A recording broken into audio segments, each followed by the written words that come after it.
My name's David Hencke. I am the Veterans Outreach Coordinator for the VA Boston healthcare system. That's the healthcare component of the big VA structure. And our partners are the VA, the Veterans Benefits folks over here in the JFK building downtown. We're doing everything we can to make sure that every veteran that is eligible to use VA healthcare in the area is accessing the services, knows about it, is able to easily access it to enroll if they're eligible, and that's what my mission is, to find these folks that are veterans that are eligible but aren't using these benefits and help them get in the door. We're talking about a federal agency here, and you know, even to veterans in the field, it's hard to sometimes know the difference. Are you talking about the federal VA or the state veteran services, which those folks do phenomenal work, and then there are these wealth of local agencies, particularly since this last conflict. We've had just a huge surge and wonderful nonprofits and agencies who do tremendous work that we could never do on our own, and but they're local nonprofits. So when we call for assistance to bring veterans to benefits to veterans, you know, at a federal level, we come in with certain packages and programs, and they're these big, you know, powerful programs, but they can only do so much, and they leave a lot of gaps. Well, that's where the state comes in as well. They help fill those gaps, help complete these missions, help push these resources out. And then there are other gaps then where neither the state nor the federal agencies can help, and that's where a lot of the local nonprofits step in. And together we really try to create you know, a seamless web of a network of care. For if you're a veteran, you're going to find help somewhere. If you raised your hand, took the oath, wore the uniform, that you're going to have some avenue or access of support because of what you did for your country. You know, the federal VA only does so much, only offers certain programs, can only reach so far, and we're centered, you know, we have our agents who process the disability claims programs down in the federal building, the JFK building here in Boston, but then we have our big hospital centers and outreach clinics that are scattered across the region, and here in Boston we're actually one of the biggest healthcare systems in the country. And that's actually in terms of commercial civilian healthcare as well as even VA systems. So we're a big organization in that sense. But again, we're clustered on-site in medical care facilities. But the question is, how do you really reach out and touch somebody's life, or get them to come to a point of care? You know, often that's a difficult thing to motivate somebody to get them to the point of realizing I need to do something for myself, and if not just for me, for the good of everybody around me. But getting them there is an ongoing challenge, getting them to come in here for these services, etc. So we partner very closely. You know, there's no question that the VA is here to provide these programs, but we're really here to empower the local community as well, work with our partners at the state, and then local nonprofits, realizing that we all have the same mission, and so making it a big house, you know, opening the doors wide rather than trying to be closed-minded, closed-tracked on just what our mission is. We quickly learned that doesn't work, so we've made much of working with the state veteran services, this phenomenal program in Massachusetts of having state veteran service officers that are scattered out there across the field. We've got an incredible asset that a lot of our counterparts in other states, VAs, just don't have that ability that we've been able to cultivate. You know, in any kind of military operation or government operation, when you get a big bureaucracy, and especially when you're talking about the federal VA, which is the largest government agency other than the U.S. Department of Defense. So we're talking about a big beast here, and you know, the bigger these things get, the more confused and bumbling they can be sometimes. And so the issue is, how do you increase your efficiencies? How do you really get the mission done and get it done efficiently? And we've got, particularly now since the global war on terror, you've got all these great local agencies that want to participate and have all these benefits. You know, how do we coordinate all that? So some of the folks in the area here had come up with some ideas, and then in my prior service in the Army, National Guard directing what we call our yellow ribbon pre and post deployment programs. You know, we learned we developed a lot of we call tactics, techniques, skills that and how to approach these things, how to bring the greatest number of goods to the greatest number of veterans. But part of that is by coordinating first, have a coordinating council. So we realized that probably the best approach is to do a regional approach, small groups of 10 or 12 towns.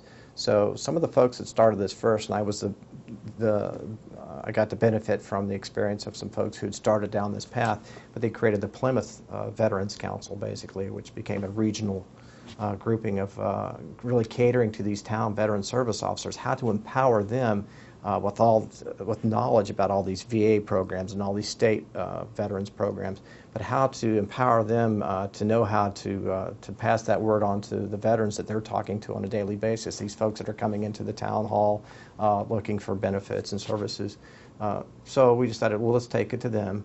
And why don't we go ahead and create regional, just collaborative councils? And so we've begun building this process where we have 4 now on the ground, basically, here in Eastern Mass. And Plymouth, Brockton Regional Council, there's a council up in the northern part, Merrimack Valley, and then just started here in Norfolk County, which covers a wide range of terrain.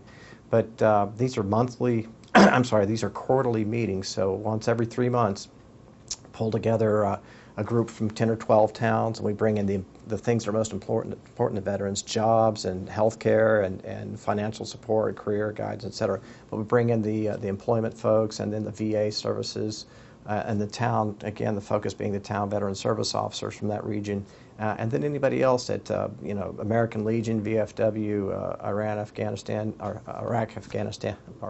Afghanistan vets who any of these associations that would benefit by meeting together, doing a 4-hour talk through of what is everybody doing, what's going on, what kind of events are happening in the region, and then coordinate an approach to how can we better deliver goods and services. So, hey, let's have a Veterans Expo. Okay, well, does every town in the region need to have one and, just completely wipe ourselves out with an effort to do 10 different events? Well, no, let's plan one, one every 3 months or every 6 months or so, and let's get 3 or 4, 5 towns in the region together, and we'll do one over in this town here this time. Next fall we'll do another event down here, and do a Veterans Expo where we can showcase some of these goods and services and programs. Now, some programs aren't available for everybody. The way the government has structured access to care right now through the VA, it is limited to those who meet certain income guidelines or any other number of qualifying conditions. A lot of times that upfront message from the VA is, yes, we're here to help you, we've got all these benefits and programs, however, it's geared to those who are most in need financially, et cetera. So there's a category of veterans who served and served honorably, but given their amount of income, et cetera, at first look, may not necessarily be eligible for health care, however, because of their income. However, there are ways to work with that and realize, oh, you have other qualifying conditions, whether you serve somewhere, you were combat wounded, or just whether you had things happen to you while you were in service. Well, those are disabilities that you are eligible to receive benefits and compensation for, which also then opens the door to use VA health care.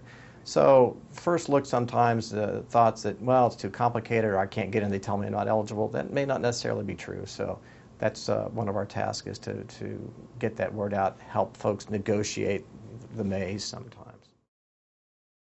The VA entrance requirements, if you will, the income eligibility is at a flat rate across the country. So that means somebody in Alabama matches their income against somebody in Massachusetts. Well, the federal government looks at it as one level. Of course, we know it's much more difficult to live in certain areas of the country, high income areas, and so we find in New England it's a challenge because a lot of our veterans are over the income limit, and I think that would be something that the government, I think it would be helpful if they maybe made an adjusted rate for the different geographic areas. But beyond that, of course, they're dealing with all the other issues right now about hiring extra docs or whatever they need to do to help open the doors even more.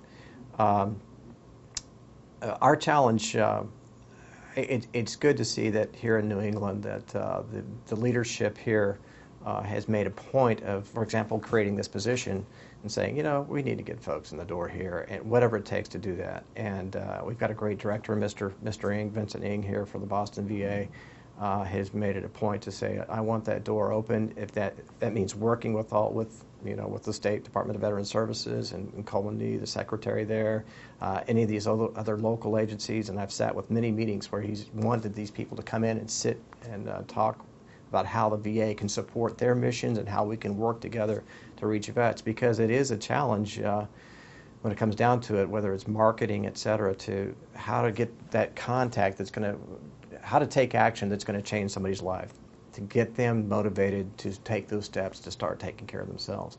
And finding ways to get people out of their living rooms or out of their electronic world of gadgets and movies and video games and everything else that we're increasingly separated, building these electronic walls, if you will, and separates us from our, that social environment that can make a lot of difference. So finding ways to get people out of their homes and into an event. So that's where we get some of the ideas for doing Veterans Expos or having concerts. We did the City of Boston did a big Memorial Day concert, but we had VA and state benefits, goods and services, City of Boston Veterans Services. We were all right there together. So as people were there to enjoy a concert, some food and things, well, now and you can also get some find out about you, get enrolled, get some guidance about what the next steps are. So finding venues to do things. City of Watertown working with them on one night a month. They have just a big open house home cooked meal. If you're a veteran in the area, come on in, bring your family, have free food fellowship, and just talk. Just be with other veterans and start talking about these things. And if you want to get take another step, that's good. You got people there to help you. Otherwise, you just sit there and enjoy it. But job fairs, healthcare fairs are all ways to get that one-on-one, that look you in the eye and just see how you're doing and find out if there's something that can be done. What can we do to help? We are focusing more and more on taking care of our current generation vets, but also this swell of Vietnam veterans.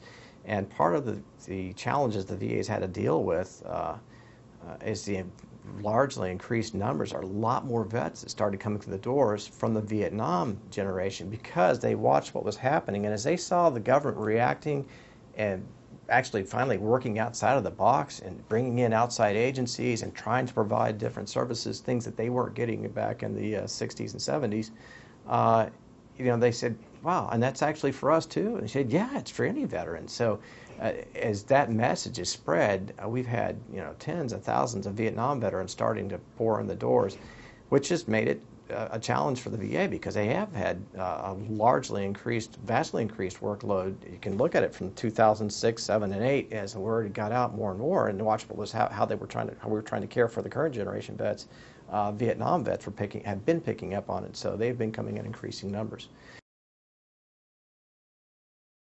Our guys and gals that stand up and that take that oath, like I said, and pledge everything they've got, they are a unique group. They really are. It's less than 8% of the American population here for the United States that have ever been in uniform, and I do call them elite in that sense because in that regards they express something that's probably the best of all of American society.